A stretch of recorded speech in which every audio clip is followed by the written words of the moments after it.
Нарындагы маанилүү, кызыктуу, ызы чуулуу объектилердин дагы бирөөсү мынау нарын кеси.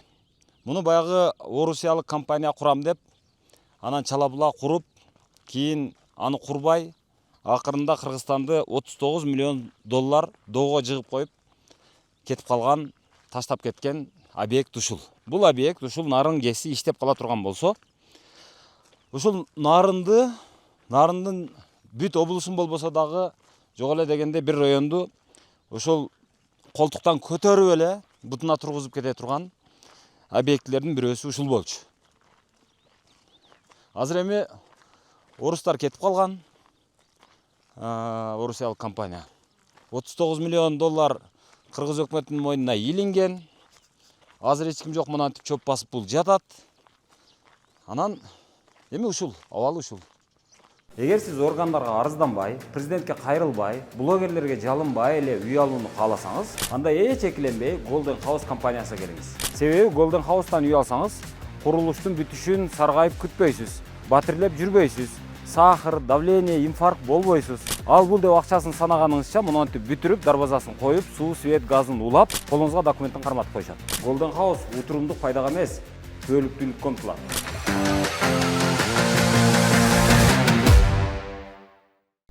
Болгону мынантип ангарларды курган жанагы контейнерден, жеңил конструкциядан.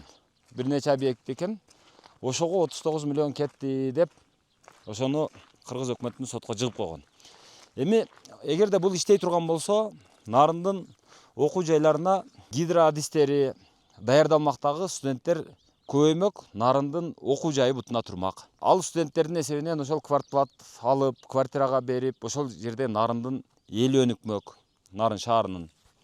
Андан кийин мына жакта ушул кеске жакын турган айылдардан адистер алынып, ишке алынып, мына ушул жерде иштеп, бул жердеги адамдар ушул кестен айлык алып, ушул жердеги үй бүлөлөрдүн бир нечеси бутуна турмак, тирилиги тыңып калмак. Азыр эми анын бири жок, ушинтип турат. Азыр карап көрөлүчү, бирөө жарым барбы? И турарга киши жок дегендей эле абалдай көрүнөт.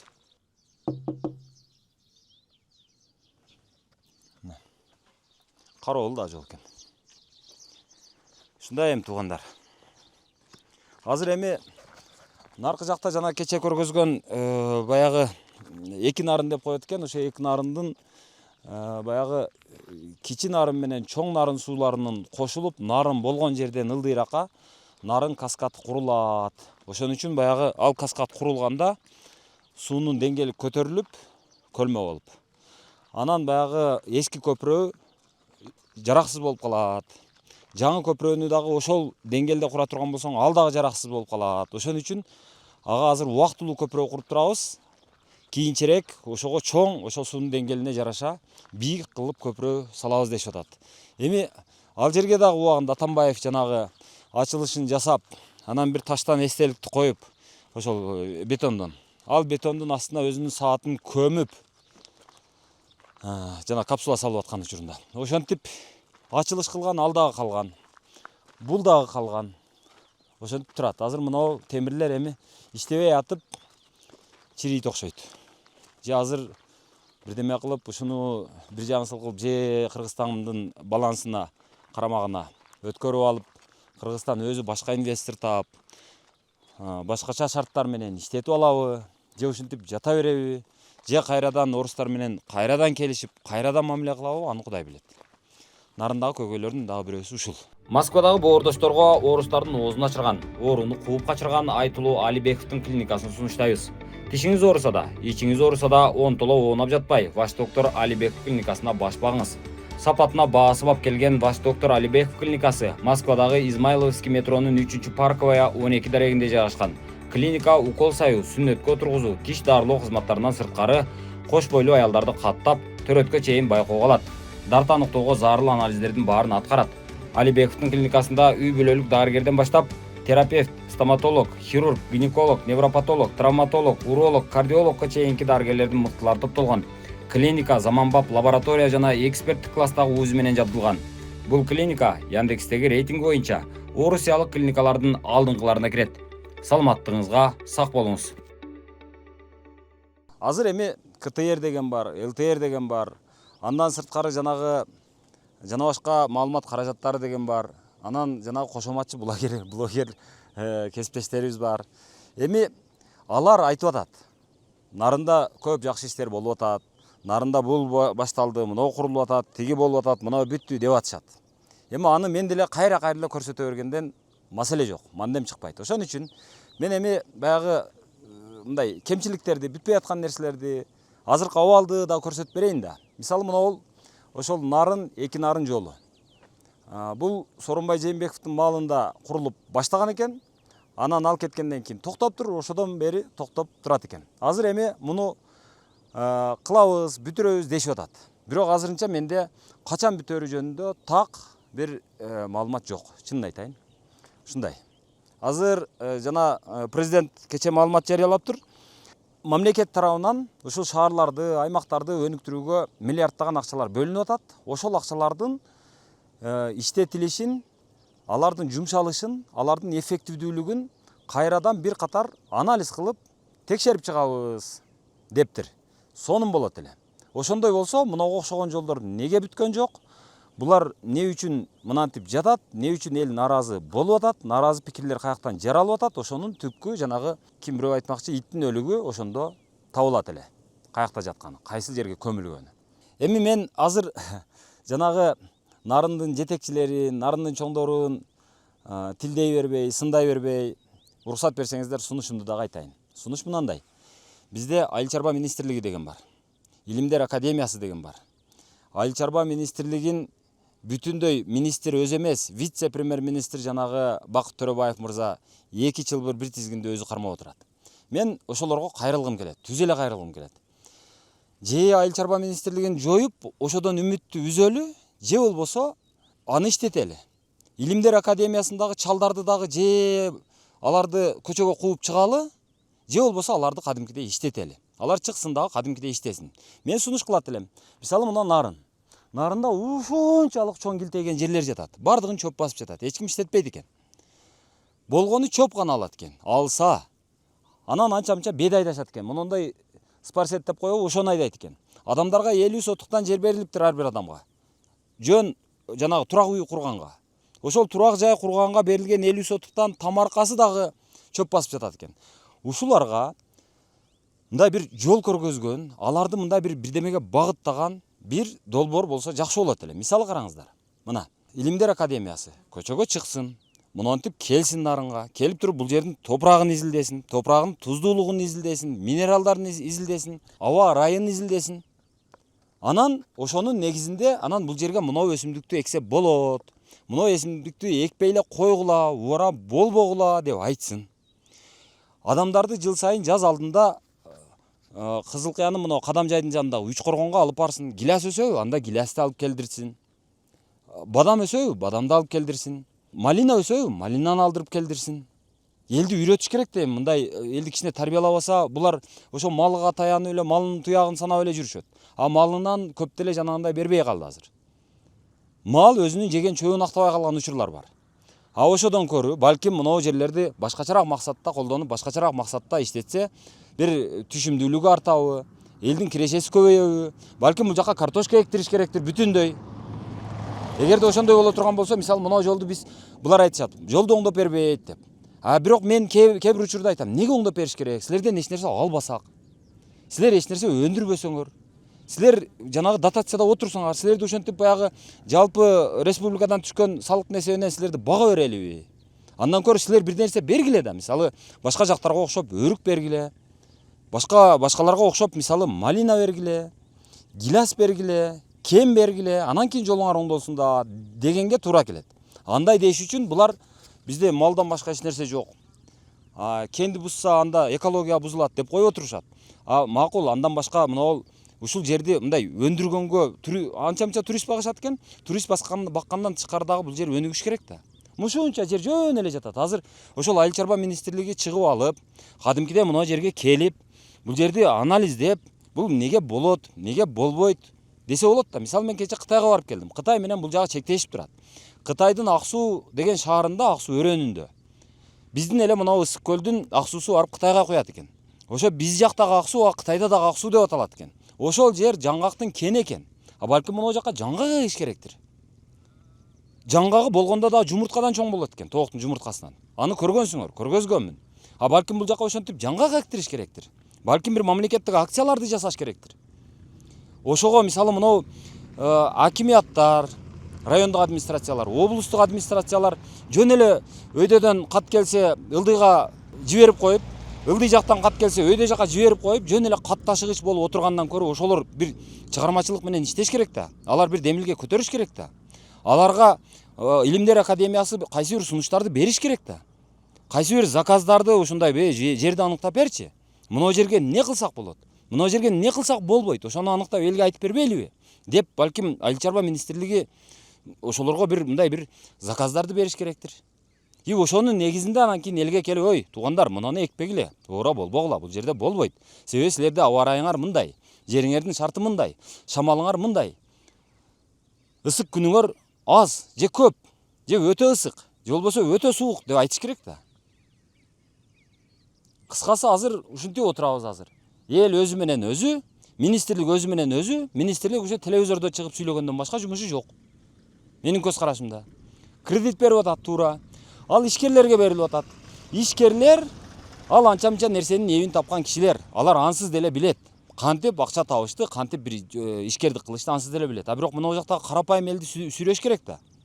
Мына жакта аймактан эмне кылыш керек? Балким мына чычырканак өзөндө жайнап турган чычырканакты иштеткенге бир нерсе ачыш керекпи?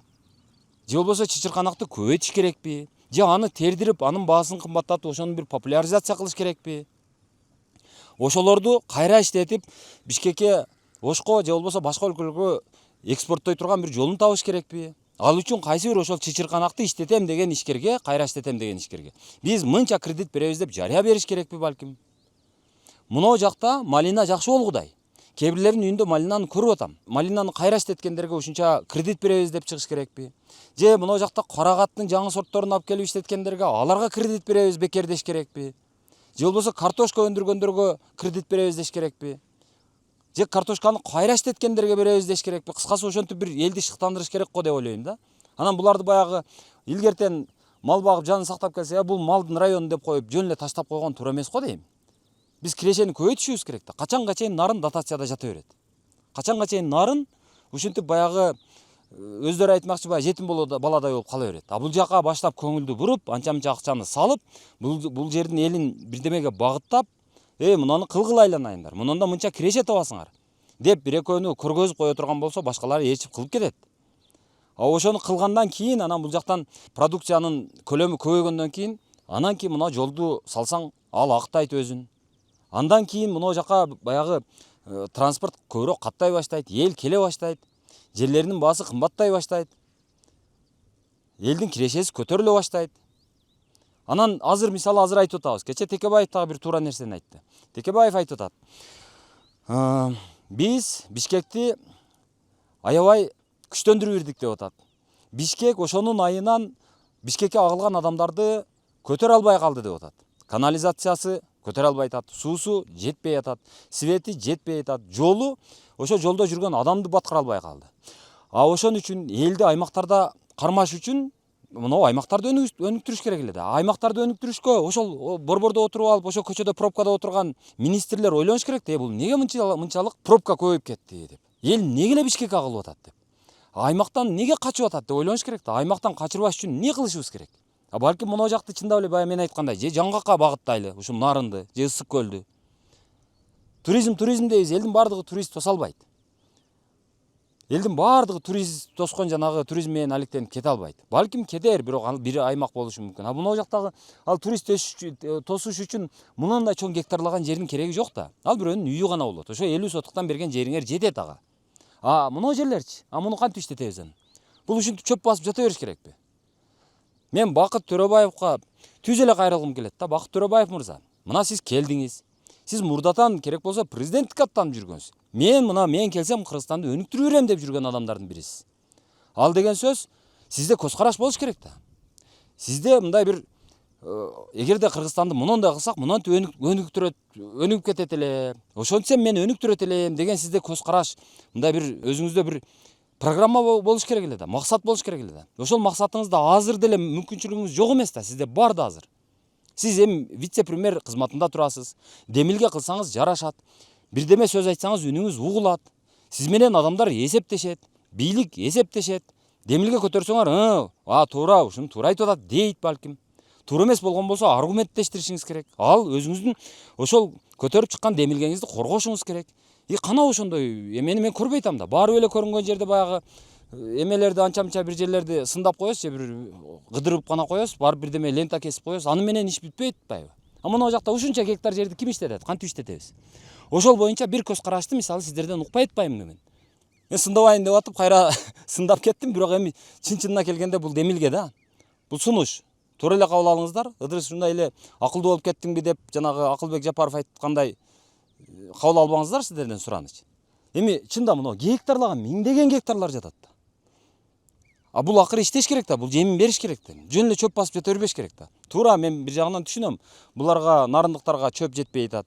Чүйдөн чөп сатып алып келип атабыз дейт. Бирок ал мал өзүнүн ошол жеген чөбүн актай албай калды деген дагы сөздөр айтылып атпайбы? Демек ага баа бериш керек да. Эми бул андай болуп аткан болсо малды эмнеге кылабыз деп.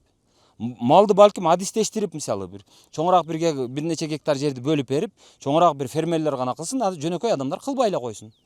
Этти ошол адистештирилген жерден сатып алсын. Балким ошондойго барабыз. Заман баягы 50 жылда эл жаңы, 100 жылда жер жаңы дейт. 50 жыл, 100 жылдан кийин мына жердин шарты өзгөрөт, малдын шарты өзгөрөт, элдин аң сезими өзгөрөт, кабыл алуу өзгөрөт. Акыры барып баягы мына мен айткан нерсеге баары бир келебиз. Бирок ошону эртерээк жасасак, эртерээк бир умтулсак жакшы болот эле да. Азыр биздин уктаганга, ныксыраганга, анан кийин жай баракат, эми болот да көрө жатарбыз деп жүргөнгө убактыбыз жок да. Анте турган болсок азыр технологиялык жактан артта калып атабыз, агрардык жактан артта калып атабыз, экономикалык жактан артта калып атабыз. Достор, мына нарында биз ойлойбуз, эч нерсе бышпайт, эч нерсе өспөйт деп ойлойбуз да. Ошентип айтып жүрөбүз. Элге ошондой көз караш таңууланып жүрүп, элдин аң сезимине сиңип калган. Бирок мен мына жерде көрүп атам азыр. Мунунда бул нарындын дөөлү деген айыл экен. Эми ушул жерде көрүп атам. Мына жанагы малина экен. Малинасы абдан сонун өсүптүр.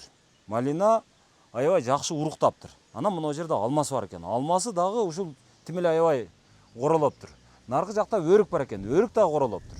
Да кечирээк бышат. Мисалы азыр баткенде өрүк бышты, кагып кургатып атышат. Бул жерде макул бышпасын азыр. Макул кечирээк бышсын, бирок болот да. Балким алмасы жакшы болор. Азыр муну сурап көрөлү. Мына малинасы деле жарап калган окшойт. Канча малина алат? Балким малинага ыңгайлуу жерби бул жер? Сурап көрөлү да.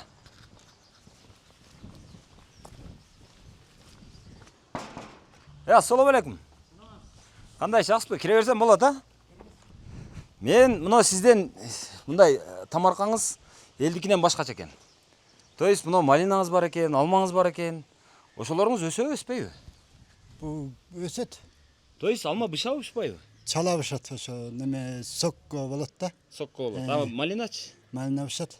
Жакшы эле бышабы? Жакшы эле бышат. Эл эмнеге экпейт? Элдин эчкимисинде көрбөйм, огороддору мына тамаркалар жөн эле жатат. Бар, кээ биринде бар. Кээ биринде. Бирок жалпы эмес экен да. Жалпы деле эмес го. Малинаңызды сатып алышабы анан адамдар? Ооба. Сизден сурап сатып алышат. Бияктан. Апарып эксе эмне болот экен өздөрү? Тамаркасы чөп басып жатат. Сиздер бар ылдый жакта да бар. Азыр сурайынчы канча. Өрүңүздөрчү, өрүңүздөр. Өрүк деле бышат. Кандай бышат бышканда эми? Тамаркаңыздар жалпы канча сотуктан берилген?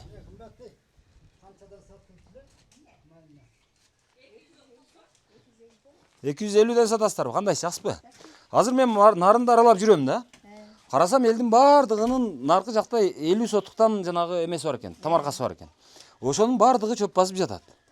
Анан сиздерди карасам жакшы экен, малина эгипсиздер. Ошол бышап экен, бышпайбы экен, же жөн эле эрмектеп атабы экен, же сынап атабы экен деп атпаймынбы? Бышат, жакшы бышат. Бышат, а?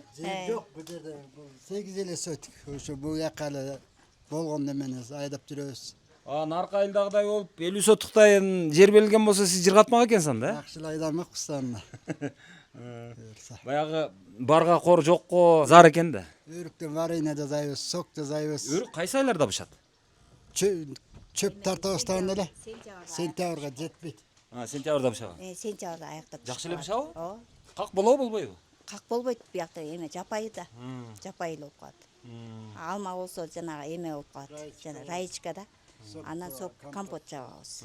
Малинаны кадимкидей эле бышып, кадимкидей сатасыз. Кадимгидей сатабыз. Жейбиз өзүбүз. Эжеке, сиз айтыңызчы мына. Кымыз саасаңыз керексиз. Жок. Эч кылган эмессизби? Башында сагабыз Саап көрбөйсүз да? Ошо кымыз оңойбу же мына малина оңоюраакпы? Кымыз кыйын да, малина оңой да. Муну сугарып, жакшылап отоп. Койсоңуз болду. Кийин саар кеч кирип баягы уйсагандай эле терип ала бересиз. Кийин сагандай эле ала беребиз. Кирип чыгып. Бирок бээ сагандан оңой дең. Оңой, малина теппейт. Бетебет дегендей. Мына үлүш жериңиздер канчадан берилген? 33 сотиктен берилген. Бирок биз мурда 2 нарын ата мугалим болуп жүрүп бияктан жер албай калганбыз да. Бул сайдан алганбыз.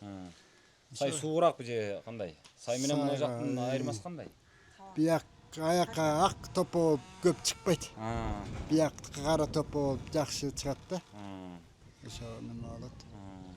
Нарында жер көп экен. Мен айтып атам. Мына бул биздин жанагы Бакыт Төрөбаев деген вице-премьерибиз бар эмеспи? Айыл чарба министрлиги менен вице-премьерликти бирге мынтип минип отурат, эки атты бирдей.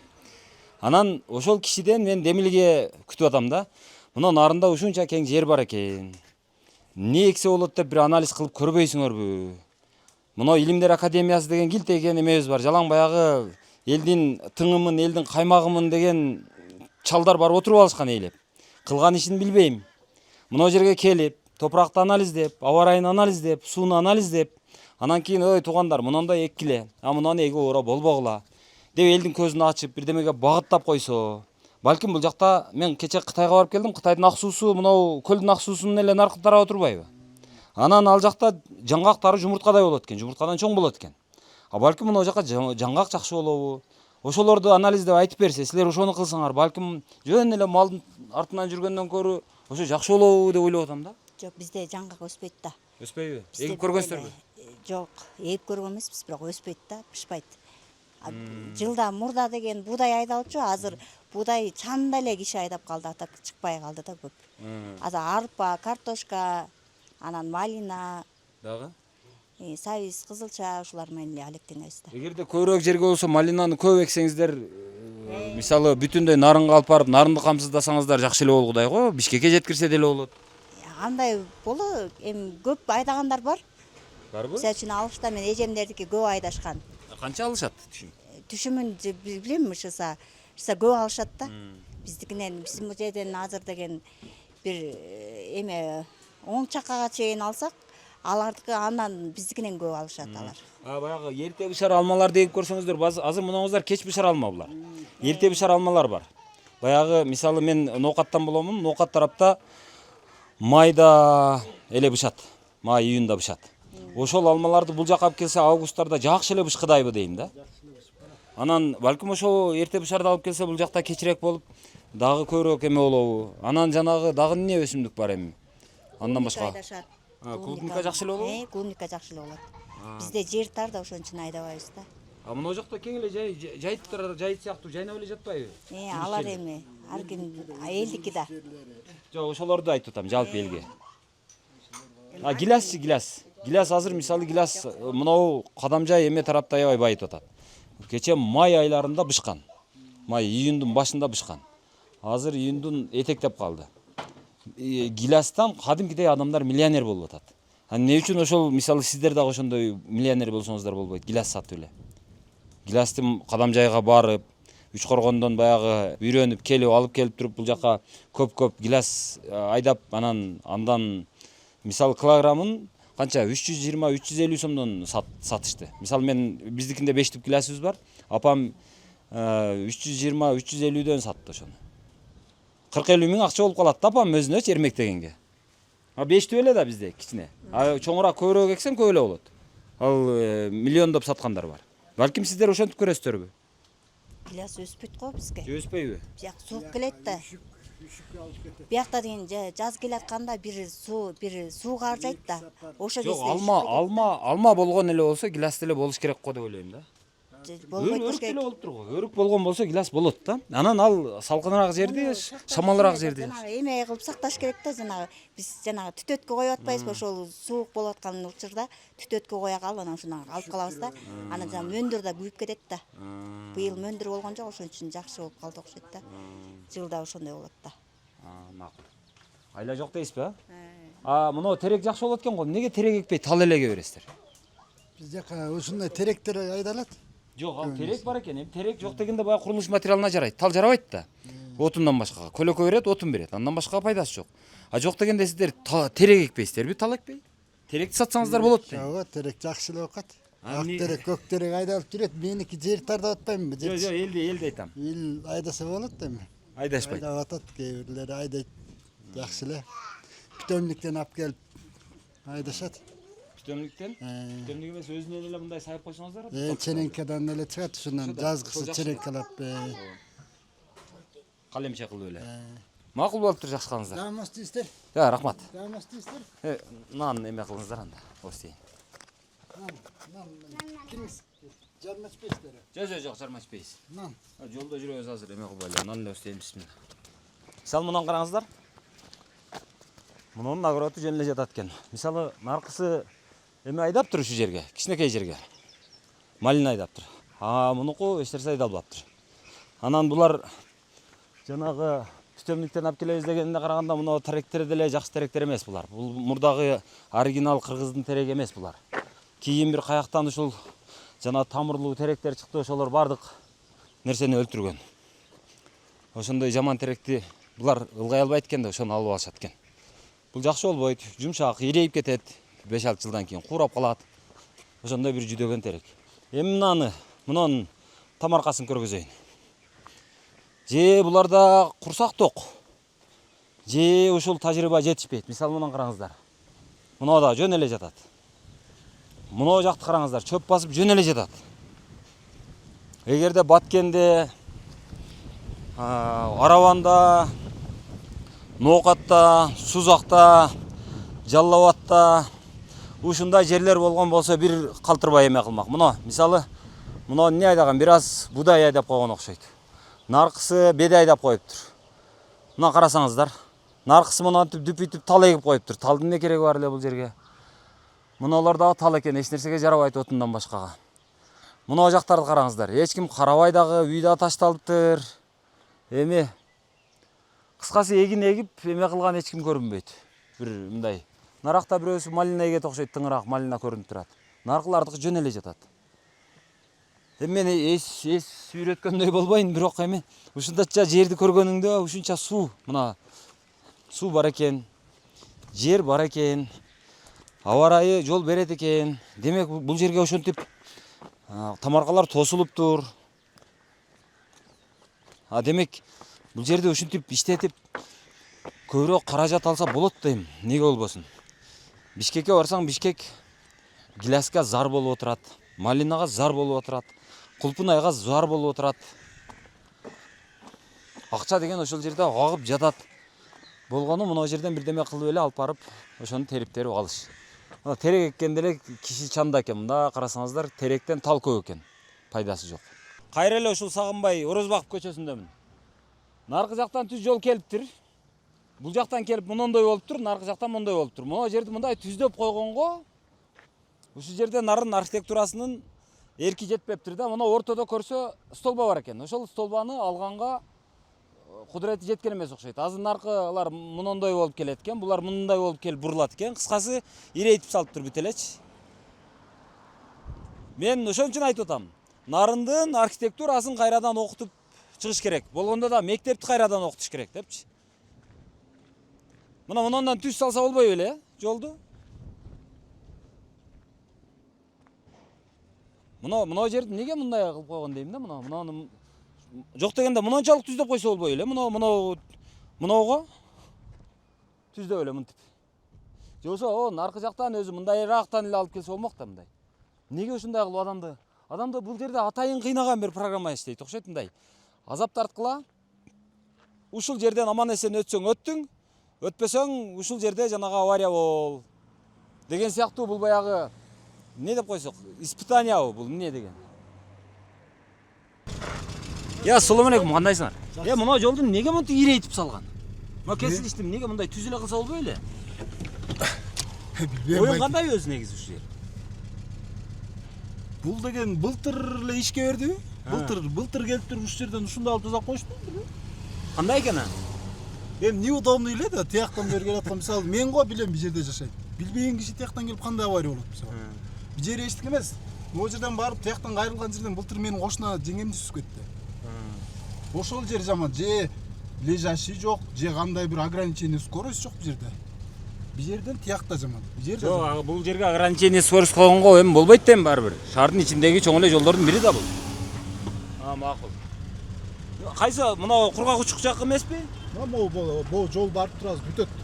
Солго бурулат. Ошол жерден повороттон барып эме бар, очистка сооружения.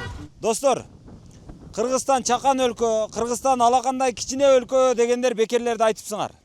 Кыргызстан ушунчалык чоң өлкө экен, эбегейсиз чоң өлкө. Мүмкүнчүлүгү абдан чоң экен. Мен буга чейин Акталага келген эмес элем. Азыр нарындан чыгып, килтейген машина менен Акталага жолду тандабай келатабыз. Бирок деги эле жол арбыбай койду. 2 сааттан бери жолдо келатабыз. Жолду бойлоп келатканда карасаң көз жетпеген ушундай мемиреген талаалар. Бул азыр мындай бир саздак кичинекей тар жери. Наркы жактарында теп-тегиз ушундай мелтилдеген жанагындай көк жайык талаалар турат. Эгин талаалар, сулуу жерлер. Анан суу жетпеген жерлери дагы бар экен. Анан монтип көлмө болуп, жанагы чым басып, камыш басып жаткан жерлери дагы жүздөгөн гектар болуп саналат экен. Райондун калкы болгону 35 000 экен. Бүтүндөй Актала району боюнча. Ошон үчүн мен айтат элем, ушунча жериң туруп, ушунча ресурсуң туруп, анда акталалыктар кедеймин десе, анда аларга эч кандай өйөө болбош керек экен деп калдым. Акталаада бир дагы адам кедей жашаганга такыр акысы жок экен деп калдым. Мына жерлерди карасаңыздар, мына балык чарба кылам дейсиңби? Ресурс кеңири, жер кеңири. Эгерде наркы жээкке барып индүк баксаң дагы, эчки баксаң дагы бул жерде миллионер болуп кетиш болгону 2-3 жылдын гана иш экен. Мен акталалыктарга айтат элем азыр. Акталалыктар же Камчыбек Ташиевдин жанагы көбүрөөк төрөгүлө деген саясатын колдоп, же тезирээк төрөп көбөйүшүңөр керек. Же болбосо, анда мынау калкынын саны көп, Ош, Баткен сыяктуу жери аз, ресурсу аз, бирок калкынын саны көп жерлерден элди алып келип туруп эле мына жерлерге отурукташтырып, аларга ишти берип, жерди берип, мүмкүнчүлүктү ачып бериш керек экен. Ошондо Акталаадан бир ресурс чыгат. Ошондо Актала өзүн өзү актайт. Ошондо Актала дотациядан чыгат экен деп калдым. Башка эле жок. Болбосо акталалыктардын жерин кадимкидей эле алып туруп эле башкаларды алып келип туруп эле переселение кылып отургузуш керек. Мен азыр көрүп ушунчалык таң калып атам. Бизде ушунча жер барбы деп. Элдин санын карасаң болгону 35 000 дейт. Район боюнча. Мага деп жазып атышты эле. Акталанын жолу жаман депчи. Анан баягы жаман жол деп каерди көрсөтүшүп аткан? Каерди айтып атышкан? Бизге чейин болуш керек ал. Видеодогу Жаманыраак. Билбейм. Баягы биринчи чыккан общий нарындан бир чыкты эле го. Ошол ылдыйраак болуш керек мындай. Бири караганда ошол жакка чыкып атат да. Жок, иш болуп атыптыр го, жол салынып атыптыр го дейм да. Жол салып атат, ал бияктан бери басылып кетет асфальт. Өзү Актала району боюнча болгон 35 000 калк барбы? Билбейм, мен бияктан эмесмин. Силер бияктан эмессиңер? Ким ушул жактан акталалыктар барбы? Бар, бирок сан билбейсиз да. Жок, макул, мына жаман деген жолуңуздар кайсыл? Ылдыйраак болуш керек. Көрдүм аны. Анда ошол жак. Мен азыр айтып атам. Мен жаман жолду издеп келатам, жаман жол таппай койдум да. Ылдыйраак да, бул жактан. Жок, мен ошо ылдыйрактан келатам. Мен азыр айтып атам, эгер бул жолду чыгара турган болсом, жаман экен деп. Анда мен ноокаттыктар мени сөгөт, баткендиктерчи. Кел качкыз. Себеби ол Баткен ноокаттын жолун көргөндөр барбы араңарда? Алейкум ассалам. Азыр мага акталалыктар көп кат жазышты. Ыдырыс, Баетов жолун көргөз, Баетов жолу болбой калды деп. Мен ошол жаман жерди издеп келатып, эми мен өтө көп жаман жерлерди көргөнмүн да, мисалы Ош Ноокат жолуну көргөнмүн, Ноокат Кызылкыя жолун көргөнмүн, мынау Каракулжанын жолун көргөнмүн. Ошондой жолдорду көрүп отуп, мисалы мынау Чаткалга кеткен жолдорду билемин. Чаткалда жол таптакыр жок ал жакта. Анан Алабуканын жолдорун билем. Ошол жактардагы жолдорго салыштырып, мен жаман жолду издеп атып, көрбөй өтүп кетиптин. Көрсө булардын жолу эми наркыларга салыштырмалуу кыйла жакшыраак экен. Ошон үчүн азыр ага карабай бул жакта жол болуп атыптыр. Мен айтып атам, эгерде мен президент болгондо мен туруп турсун дейт элем. Болгону 35 000 калкы болсо. Анан Кыргызстанга жалчытып бир продукция чыгарып бербесе, анда туруп турсун, эч нерсе болбойт. 35 000 калк, мына жакта миллиондогон калк турганда. Мисалы Баткенде 500 000, 600 000дей калк бар. Алардын жолу турат. Анан ошол жактарынан карап алганда эми туура түшүнөсүздөр. Бирок эгерде калктын санына жараша кылып ала турган болсок, анда бул анча зарыл эмес экен. Анча зарыл эмес деп эсептейм.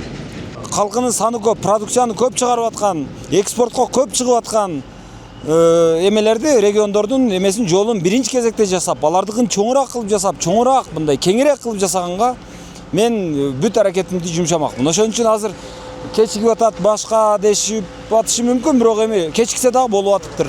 Быйыл күзгө чейин бүткүдөй. Ошондуктан акталалыктар көп ыйлабай туруп турса деле болчудай экен. Мен буга чейин дайыма эл тарапта болуп келгенмин, элге болушуп келгенмин, бирок мен бул жолу эл тарапта эмесмин. Мен азыр тескерисинче элди урушайын деп атам, тилдейин деп атам. Анткени аз гана калк экен, жери аябай көп экен. Бирок бул жакта жалчаган эч нерсе жок экен. Мына караңыздар, болгон. Бул жакта болгону 2 тракторчу бүт акталаны тейлеп койгудай экен. Мына бул бетти кара, беде. Бул бетти кара, беде. Башка эч нерсе жок. Бир тракторчу, 2 тракторчу боло турган болсо, эртең менен жазда айдап, күздө комбайн менен оруп жыйнап кое турган эле жумуш экен, башка эч нерсе жок экен бул жерде. Бирок ресурс ушунчалык кеңир экен. Акталадан нары Турук деп аталган жайга карап кетип атабыз. Анан мындай бош коктулар бар экен. Жөн эле жатат. Мына жерлерде мынау булактар чыгат экен. Наркы жактан ар жерден жылчып булактар чыгып турат экен. Мен айтат элем да, эгерде мага ушул коктуну бере турган болсо мамлекет, мен ушул жерге келип, үйдү бир четке салып, мына жерди казып, балыкты ушул жерде өндүрүп эле сатып, ушул акталанын баягы салыктан түшкөн кирешесин ушунчалык көбөйтүп жүрмөкмүн деп ойлойм. Кандай, жакшысызбы? Жакшы, денсаулыктар. Олар эмне? Bu yoqqa qo'nish tushib atadi deydi. Жаңы qo'nish tushib atadi deydi. Ушул жака түшөбү экен. Ооба. Кандай коныш? Bu аяктарды көчүрөт экен, могул айылды ушул жакка көчүрөт дейди. Бул жакта айыл жокпу? Бар, жаңы тилек деген айыл бар. Астындабы? Өйдөгө көчүрөт экен. Ушул жакка көчүрөт деп жанагы Сел бекен, жендеке. кулда эле ачылыш болду го дейм. Жаңы айыл болот экен. Жаңы айыл болот дейт да ушул. Жакшы экен. Ушул жака жанагы Оштон, Жалал Абадтан, Баткенден деле көчүрсө кандай болот? Сиздин оюңузча? Билбейт экенмин мен. Сиздин оюңузча? Болгону 35 000 калкыңар бар экен. Бирок жанагы жер гектарлап жатат экен. Иштетилбеген жерлериңер өтө көп экен. Тиякта жер жок болот туруп. Жер жок да. Билбейм мен. Же мисалы караң. Көнөбү? Көнөт го дейм, себеби бул жактын баягы ресурсун иштетиш керек да. Азыр мисалы жол салып бер дейсиңер, мен айтып атам, эгерде мен президент болгондо бул жака жол салбайт элем. 35 000 калк болсоңор, өзүңөрдүн малыңар менен өзүңөр алек болсоңор, эч нерсе өндүрбөсөңөр, ушунча ресурс жөн эле жатса. Ресурска дагы эми жөн эле жаткан жок да бул жерде. Мал жайыт деген, малга да биякта деген, нарын жер деген. Ошо дейм, малга чыдайт дейм, эмне? Айдоого деген сууң жок, мисалы үчүн, кантип айдайсың? Көп экен го могу жакта, гектарлап жатат. Баарын эле чыга бербейт да суу. Мындай, мисалы мына жердегидей булак суулар көп экен. Мындай жөнөкөй суу чыгарып бере албай атат эми, бул булакты кантип чыгарат эми? Өкмөт туурабы? Агып аткан сууну толук жеткизе албай атат, моун барына сууну кантип чыгарат? Азыр каерде суу жок агып аткан суу? Көп эле айдоонун баары жетишпейт да суу. Суу жетпейби? Жетпейт го бүт эле жерде. Бүт эле жер тартыш да эле. Жер тартышпы? Суу тартыш. Суу чым болуп мынантип камыш басып жатат го? Билбейм мен. Айта албайм. Билбейм. Мен өзүм дыйкан эмесмин да. Ошон үчүн экен. Мен дыйкандын баласымын да. Анан мен мисалы Баткенге барсаңыз, мына бир дөңдөн наркы дөңгө баягы кара шланга бар го, ошону менен сууну алып өтүп кетип атат. Андайды бир дагы көрбөдүм да мен. Ан үчүн эми ысык жер айдап эгин дышкан жерден чыкса керек экен, бизде болсо кыйын да чыгышчы. Бизде чаңдан эме кылып өтүп кетет. Тез эле кетет да. Мына чаң өтүп кетип атат, биягына өтүп алалы да.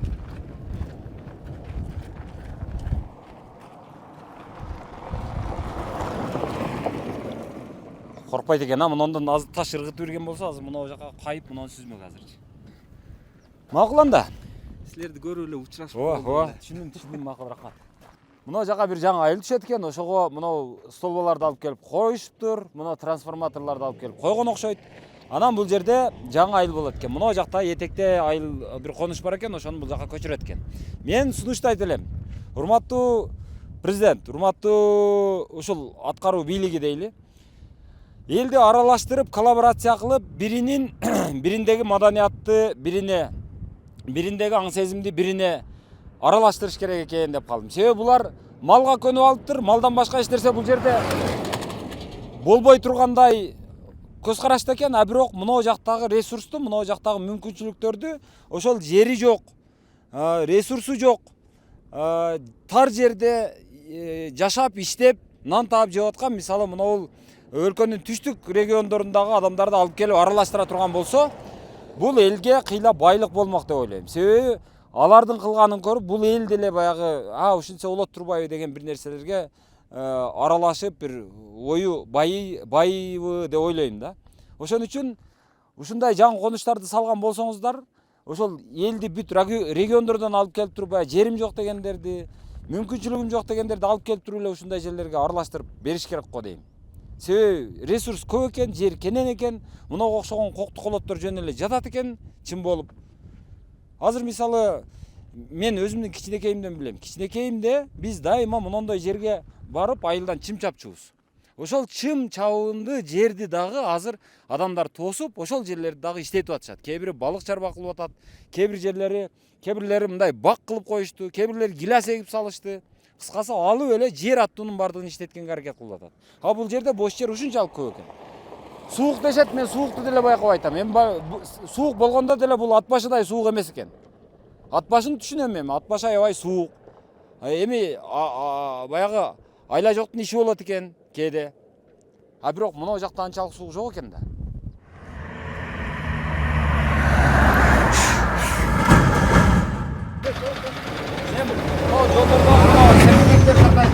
Жолдо мен өзүм быйыл Канча бар ушундайдан? мындайдан тиги Торгартка чейин көп. Торгартка аттыңызбы? Жолдун баары тең бузулуп атат. Качандан бери ушундай болуп калды? Бул 4 жыл. Бореки былтыркы жылы бул Таразадан карма алышты. Таразадан карма алышпадыбы балдар? Ошол экилердин көп кемчилиги болду да. Ошол экилердин жанакы Таразадан өтө оор жүктөрдү жөнөткөндүгү үчүн ушундай болуп калды. Анан муну эми Торгарт жакка барсаңыздар дагы көп жер бар. Мындай жерлерден. Оор жүктөн болдубу же мына жолдун основаниясы туура эмес болуп калганбы? Мунун эки варианты бар го дейм. Биринчи былтыркы Көтөрүш керек дейм жол. Мурда бул эми мен жолго ушу жооп бере албай калдым да, анткени Таразадан былтыркы жылы кетирип, мурда жылы наркы жылы го Таразадан балдар карма алышты да.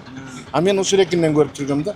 Андан кийин борекиндей жолдор эметип атат, анан биздин балдар дагы Деунун немелерине да кайрылган мен. Ореки Кызыл Белден түшүп келаткан жолдорду көргөндү иштеп. Ошол экилерге эми ошол эки өзүнүн специалисти. Кайра оңдогондо туура эмес оңдоп койгон, өзүңүздөр көрүп аткандыр. Эми Торгарт жакта көп жер бар. Мындай жерлерчи. Бул тууралуу эми Аварияга көп эле жол көрдүңүзбү ушундайынан? Же авария болбойбу? жок, эми жолдун сырын билбеген кишилер далай эле болот мына мисалы үчүн. Жол билбегендер болот. Ага эч ким гарантия бере албайбыз. Мен 20-30 жылдан бери водительмин. 3-курултайдын делегатымын. Антикарсен группанын мүчөсүмүн. Жолдо азыр мисалы сиздер билип калыпсыздар эми кайсы жерде мындай болгон болсо жай өтөсүздөр. Катуураак келгендер секирип эле өтүп кетет. Секирип эле өтүп кетет. А бирок жеңилирээк машинанын ыргытып иргидей го бул. Мына көрүнүп эле турат, ыргытып ийет. Мен ушул жол тууралуу кайрылгам, ушул эки маалымат бергем. Жанакы депутаттар оңдогон мына Гүлдөбөр Кыргызстандагылар нарынан кирип келаткан жолдорду оңдогон да. Эми алар специалист. Эми ошону оңдогонго жараша түз кылып кичине элге сойуп түшүп жакшы эметип койсо жакшы болот эле. Анан кандай эми оңдогонун билбейм. Рахмат. Ишиңерге береке. Алла разы болсун. Ден соолугуңар чың болсун. Элдин Ал жол сизге дагы. Бишкек Нарын Торгарт жолу жакшы курулган өзү негизи. Анан муну элдин арасында айтып жүрүшөт, 4 тилкөлүү болуш керек эле, 2 тилкөлүү болуп калды деп. Бирок анысы макул эми, кандай болсо дагы. Эми ушул жол Торгарттан Кытайдын чегарасынан. Кытайдын чегарасынан ошол Нарынды ат башыны аралап өтүп, анан кийин Бишкекке, Кыргызстанга кирет дегендей сөз. Эми маселе эмне болуп атат? Маселе ушул жолду Чайнарод курган, билишимче. Анан Чайнарод асфальтын жакшы төшөгөн. асфальтында сөз жоқ. Асфальты мисалы мына 8-9 жыл болып тұр. Уқаланып кеткен емес, талқаланып кеткен жоқ, чачылып кеткен жоқ, жақсы тұрады. Бирок маселе жолдың основаниясын, жолдың негізін, жолдың түбін жасоодо аябай чоң-чоң каталар кетирилген. Кайсыл жерде ушул тору-картка чейин жүрө турган болсо, кайсыл жерде болсо, мынандай турба коюлган болсо, ошо турбанын жаны, турбанын үстү, эки чекесинде основания 0. Ошонун айынан мынау турба турат, турбанын наркы жагы жакшы, турбанын өзү жакшы, а бирок турбанын эки чети чөгүп кеткен. Ошонун айынан машиналар мындай айрыкча чоң машиналар келгенде тарактап абдан катуу билинет экен сыртынан. Анткени мына ушинтип машинаны кадимкидей ыргытат. Жеңил машинаны кадимкидей эле ыргытып берет экен. Кече мынау жакта Калинин деген айыл бар экен, ошол жакта бир чоң жүк ташуучу машина кетип атып, ушундай жерден байкабай катуураак келип алган экен. Аны байкабайт дейм, тегиз жол деп ойлойт, тегиз көрүнөт мынау. Анан кийин ошол жерден машина оодарылып кетип, баягынын буту сынып жаман болуптур. Машина көмкөрүлүп калыптыр мындай алганда. Машина да жараксыз, бир адам майып, канча зыян. Ушул нерсени эч кимибиз азыр мындай эске албай атабыз да. Көрсө азыр мен сураштырсам, мына жерден кетип атам, кайсыл жерден жүрсөң эле ушу опоңдойсуң, машинаны ыргытат. Жеңил машина болсо артында кетип атсаң, кадимкидей артында жанагы машинанын шыбын сүзүп анан кайра отургучка отурасың. Ушунчалык катуу жанагындай болуп атат. Эми ушуга айтайын дегеним, азыр бизде деп деген нерсе бар. Деп муну карабай атат. Ремонт кылайын деген адам жок. Өтө эле ушу жыртылып кеткен жерди гана айтсаң барып жамап коюшат экен, а мунуга окшогон жыртылбаган, бирок чогуп кеткен, бир караганда көзгө көрүнбөгөн жерлерди эч ким карабайт экен. А бирок деп деген мекемебиз бар. Макул эми бул. Азыр эми ушул эле Чайнарод азыр Ысык көлдүн бир жагын ошол компания куруп атат. Азыр мен ишенип турам, эми ал гигант компания, Кыргызстандагы монополист деп койсо дагы болот, абдан популярдуу жол куруу тармагында. Бирок жолду ошол асфальтын жакшы курушат, мен ага ишенем. Бирок жолдун основаниясын эгер начар кыла турган болсо, эртең 5 жылдан кийин мындай болуп чөгүп, машинаны ыргыта турган болуп калат. Эми көлгө дайым эле көлдүктөр каттай бербейт. Көлгө көбүнчө коноктор келет. Коноктор жолдун сырын билбейт. Жолдун кайсыл жерде эмне бар экенин билбейт. Анан эртең кудум ушундай нерсе кайталана турган болсо, основаниясы начар боло турган болсо, ошо көлгө келген коноктун көпчүлүгүн авария кыла турган нерсеге жол ачышыбыз мүмкүн. Ошону азыртан эске алып койсок деп мен коңгуроо каккым келип атат. Анткени ошонун далилин мына жолдо көрүп атабыз, Нарын Тору-Карт жолунда. Нарын Тору-Карт жолунда буга окшогон жерлер өтө көп экен. Машиналар кадимкидей эле секирип өтүп атат. Бул жеңилирээк машинаны ыргытып берет экен, катуураак келген болсо байкабай. Ошол нерсени эске алсаңыздар демекчимин. Азыр эми муну деле оңдоп кой десең жарашат, а бирок муну бир жакшына эле турат го деп ойлошу мүмкүн. Биздин чиновниктер билбейм, ошо казылып эле кетмейинче, ошол көчүгүн креслодон көтөрүп барып, мына жерди оңдош керек экен, мына жер чөгүп кетиптир, основаниясын оңдойлу. Жакшылап бир машинаны ыргытпай турганыраак кылып тегиздеп коелу дегенге барабы, барбайбы мен билбейм азыр. Бирок үмүтүм жок, ачык айтайын. Нарын Тору-Карт жолунда мына ушуга окшогон секирмектерди, опоңдотмойлорду санап бүтпөй койдум, өтө көп. Мына дагы бир жери. Азыр бир караганда мына тегизде билинбеши мүмкүн, нарыгарактан барып карасаңыз билинет. Анан мына машиналардын ушу тормоз бергени эле кыйла нерседен кабар берип турат. Себеби билген киши жакшы, эми эптеп тормоз берет, эптеп машинаны кармап калат. А билбеген кишичи жол тегиз экен деп катуу келет, келгенден анан кийин учуруп кетет. Ошодон кайра эле кырсык, кайра эле кайгы муң, кайра эле ошол адамдардын майыптыгы, кимдир бирөөлөрдүн ажалы, ушундай.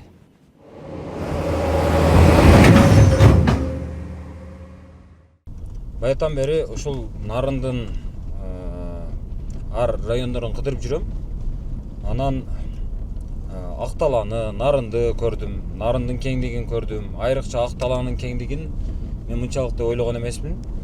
Анан эми Акталада мүмкүнчүлүк абдан көп экен менин көз карашымда.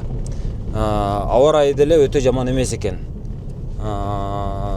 Ошондуктан бул жерде азыр угушума караганда, жергиликтүү адамдардын айтканына караганда, сууну чыгарса болот экен. ошондо эгер суу чыгып кала турган болсо бул жерде миңдеген эмес 100 миңдеген гектар теп-тегиз жерлер пайда болот экен. Анан мен ошодон улам бийликке бир сунуш бергим келип атат. Азыр мисалы Баткенде, Жалал Абадта, Ошто же болбосо Кыргызстандын башка райондорунда, мисалы мына Бишкектин тегерегинде жер сурап, мен турак жай курат элем. Ошол мага турак жайга очередте ушунча жылдан бери, 20 жылдан бери турам, 30 жылдан бери турам деген адамдардын баардыгын чогултуп келип эле мына ушул Акталага жайгаштырыш керек экен деп калдым. Себеби мына ушул жерге келсең жер берилет, башка жерден жер жок деген саясатты жүргүзүш керек окшойт дейм. Ошондой боло турган болсо, мына жердеги миңдеген гектар жерди Актала районундагы 35 миң калк өздөштүрүп кетишине көзүм жетпейт. А бул жердеги ушул миңдеген гектар жерлерди өздөштүрүү үчүн ошол жанагы түштүктөгү жер иштетип көнгөн, жерге жакын, жонунан кетмени түшпөгөн адамдарды алып келип, элдин ошол менталитетин бул жерге пайдаланыш керек экен деп ойлоп атам. Мен оюмча бул жакшы сунуш, эгерде бийлик кабыл ала турган болсо, ошол жанагы кезекте туруп, анан мен 10 жылдан бери, 20 жылдан бери кезекте турам, мага жер жок, мага жер бербей атышат деп ызылдагандарды алып келип эле, жер кааласаң ушул Акталадан гана бере алабыз, башка жерден жер жок деп эле ачык айтып, ушул жерге алып келиш керек экен деп отурам. Ошондой кыла турган болсок, мына Акталанын миңдеген гектар жери мына ошондо өздөштүрүлөт, мына ошондо Актала кадимкидей Кыргызстанды баккан, Кыргызстандын бир жүгүн көтөргөн региондордун бирине айланат деп ойлойм. Эми акталалыктар азыр муну кабыл албашы мүмкүн, каршы болушу мүмкүн. Айрым адамдар эгерде бийлик ушул саясатты жасай турган болсо, ага карата саботаж жасашы мүмкүн. Бирок эми бийлик баары бир бийликтигин кылыш керек дагы. Ушул саясатты эгерде ишке ашырам деп, туура деп тапкан болсо, анда ушуну мен оюмча жасаш керек. Башка айла жок деп ойлойм. Эми ушунча жер турат, а иштеткенге киши жок. Анан мына өзү да пайдаланбай, бирөөгө да пайдаландырбай отургандан көрө бул жерлерди пайдаланыш керек. Бул жерлерди ушунча миңдеген гектар теп-тегиз кара топурактуу жерлерди пайдаланбай жөн эле кармап жата берүү, бул ушул жерге болгон кордук, бул ушул жердин дагы бир жерге дагы убал деп ойлойм да. Бул биз ушунча жерди убал кылгандан көрө ошол жанагы жерге жетпей жүргөндөрдү топтоп алып келип туруп эле ушул жерлерге жайгаштырып, кадимки Союздун маалындагыдай болобу, иши кылып бир переселение дейбизби, ошондой кылып болсо дагы бир түшүндүрүү иштерин жүргүзөбүзбү, ынандыруу иштерин жүргүзөбүзбү, иши кылып ушинтип алып келиш керек деп ойлойм. Алып келе турган болсок, ошондо мисалы мынау Баткендин эли, мынау Арабан, Ноокат, Сузак, Барпы, мисалы ушуга окшогон Кара суу, ушул жерде жерге жетпей, жер талашып, бири-бири менен урушуп, мушташып аткан адамдарды ушул жерге алып келе турган болсок, алар жан деп эле иштеп бермек деп ойлойм. Себеби бул жерде ошого жараша ресурс бар экен. Бул жерде койчуман болуп келип, тоонун боорунда жөн эле эчки бакса дагы бул жерде байып кеткидей түрү көрүнүп турат да. Мына ошолорду, ушул саясатты жүргүзсөк, менин оюмча жакшы идея го дейм. Өзүмө жагып атат, билбейм сиздерге жагабы.